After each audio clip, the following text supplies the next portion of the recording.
Сәлеметсіңдер ме балалар? Бүгінгі сабағымыздың тақырыбы давайте көлбеу жазықтықтағы қозғалыс деп қояйық, иә? Ең алдымен көлбеу жазықтықта қандай күшке әсер етеді, соны көрсетемін. Жарай ма? Бірінші, бұл көлбеу жазықтықты сызайық, былай қарай.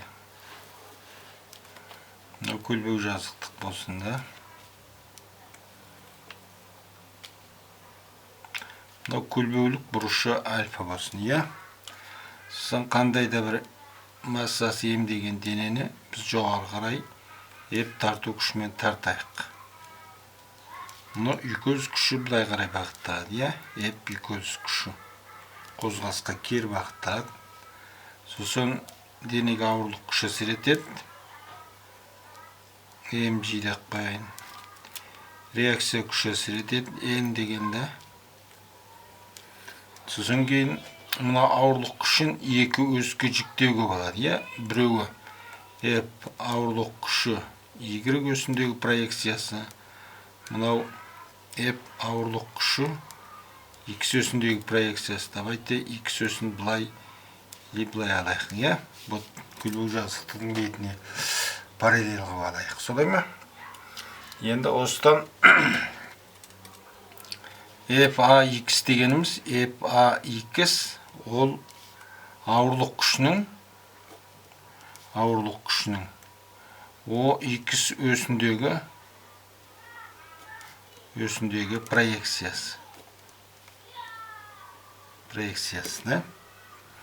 Бұл немереге тең болады дегенде FAX-тің FA-ға қатынасы ол синус альфаға тең болады, солай ма? Синус альфаға тең болады. Өйткені бұрыштарды байқаймыз ғой бұд. Мынау міне AX десе FAX мынау болады. Мынау бұрышы альфа. Сонда альфаның FAX-тің mg-ға қатынасы ол жаңағы синус альфа болады. Бұдан біз былай жазуға болады. Я FAX ол тең болады mg синус альфа болады. Я синус альфа болады. Енді FAY-ін былай жазуға болады. Ол mg косинус альфа болады. Ал енді бізде n дегеніміз ол жаңағы данный моментте ол FAY-ге тең болады. Осыдан F үйкөз күшін табатын болсаң, F үйкөз күші ол мю n немесе ол мю mg косинус альфа болады. Косинус альфа болады. Бұл жердегі FAY дегеніміз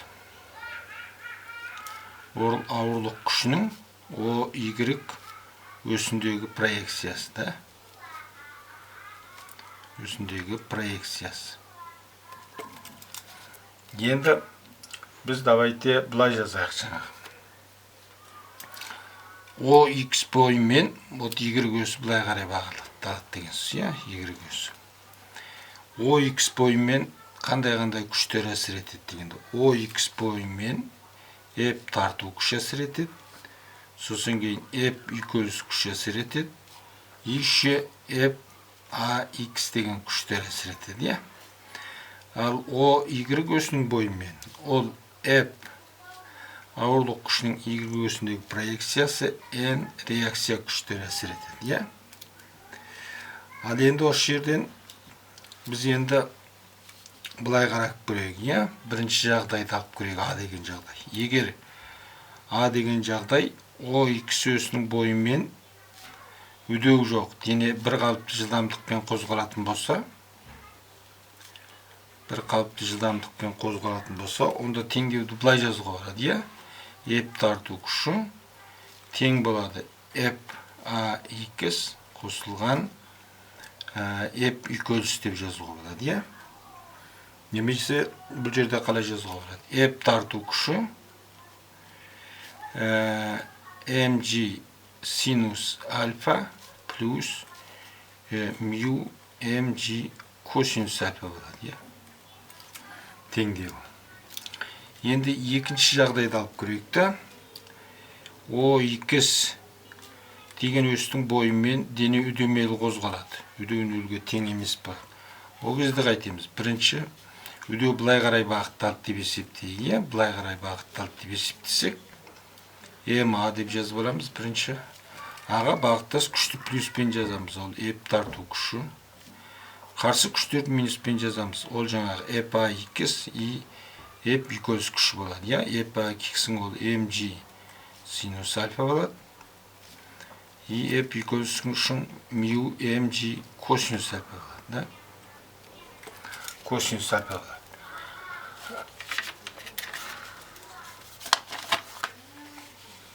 Енді осыдан ары қарай жалғастыратын болсақ,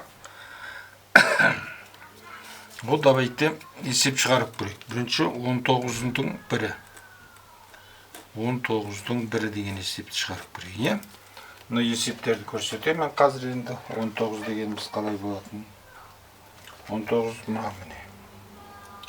19, да?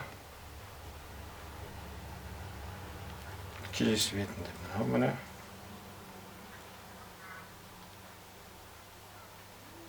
Одан кейін кейс бетінде есеп бар екен, да? Енді біз давайте 19-дің 1-ін шығарып көрейік. Есептің берілгенде мынадай. Үйкөліс коэффициенті 0,2-ге тең, қиғаштығы 30 градусқа тең, бетпен дене төмен қарай қандай үдеумен сырғанайды дейді. Үйкөліс коэффициенті 0,2-ге тең, альфа 30 градусқа тең, дене төмен қарай қандай үдеумен сырғанайды дейді. А деген үдеуді тауып керек. Ол жаңағы көлбеу жазықтықты сызамыз, міне былай қарай, да? Былай қарай үйкөліс күші әсер етеді, еп үйкөліс күші. Былай қарай жаңағы бізде ЕПА2 қой. Былай қарай МГ жаңағы ауырлық күші, былай қарай N әсер етеді, да? Дене төмен қарай үдеумен қозғалады. Біз денені төмен қарай сырғанататын күш, ол жаңағы осы ауырлық күштің X осіндегі проекциясы деген сөз. Басқа ештеңе әсер етпейді. Егер мынау горизонтал болса, жазықтық, онда дене сырғанамай тұрады деген сөз. Енді теңдеуін как всегда жазамыз. МА тең аға бағыттас күш еп А2 немесе ол МГ синус альфа болады, да? Үйкөліс күші минус тамамын келеді, иә? Мю МГ косинус альфа болады. Мю МГ косинус альфа болады. Енді осыдан аны табамыз, иә? Барлығын Мге қысқартып тастаймыз. Осыдан аны табатын болсаң G синус альфа, мю G косинус альфа. Орнына қоямыз жаңағы. G-ді жақшаны сыртына шығарып жібереміз. Синус альфа, мю косинус альфа. Орнына қоямыз жаңағы 10. Жақшаның ішінде 0,5, синус 30 градус 0,5-ге тең. 0,2 үйкөліс коэффициенті, косинус 30 градуста 0,866-ға тең. Бұдан тең болады, алатын үдеуі 3,27 метр секунд квадрат болады екен. То есть дене төмен қарай осындай үдеумен сырғанайды екен, иә?